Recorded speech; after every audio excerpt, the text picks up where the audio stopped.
మన దగ్గర మన కోడ్నలో కనుక చూస్తే లాంగ్వేజెస్ పరంగా కానివ్వండి, కోడింగ్ పరంగా కానివ్వండి, ప్రాక్టికల్ నాలెడ్జ్ ఏ విధంగా రియల్ టైంగా ఇచ్చే అవకాశం ఉంటుంది అంటారు వీళ్ళకి? ఎన్ని మంత్స్ ప్రాసెస్ చేస్తాం ఇక్కడ వీళ్ళకి?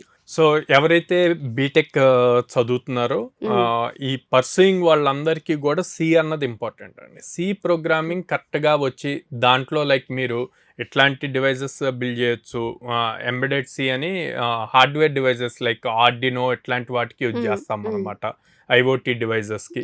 సో దానికి సి యూజ్ అవుతుంది. సో ఒకసారి దాని మీద ఇంట్రెస్ట్ వచ్చి ప్రాపర్ ప్రోగ్రామింగ్ నేర్చుకుంటే ఏ ప్రోగ్రామింగ్ లాంగ్వేజ్ అయినా ఈజీగా నేర్చుకుంటారు. చాలా ఇంపార్టెంట్ సి అనేది.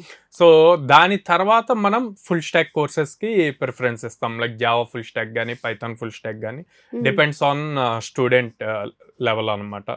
సో వాళ్ళు కంప్లీట్ కంప్యూటర్స్ ఐటీ సైడ్ నుంచి వచ్చారనుకోండి, వాళ్ళకి జావా సజెస్ట్ చేస్తాం. నాన్ ఐటీ నుంచి వచ్చిన వాళ్ళకి పైథాన్ సజెస్ట్ చేస్తాము. కొంతమంది నాన్ ఐటీ నుంచి వచ్చినా కూడా వాళ్ళకి ఇంట్రెస్ట్తో ఆల్రెడీ ప్రోగ్రామింగ్లో కొంత ఫౌండేషన్ బాగా నేర్చుకొని ఉంటారు, బేసిక్స్ బాగా నేర్చుకొని ఉంటారు స్ట్రాంగ్గా.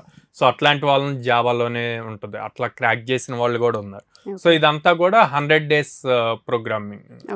సో 100 వర్కింగ్ డేస్లో వీళ్ళు ఎంటైర్ ఒక అప్లికేషన్ని ఎండ్ టు ఎండ్ బిల్డ్ చేయగలుగుతారు అన్నమాట. ఓకే.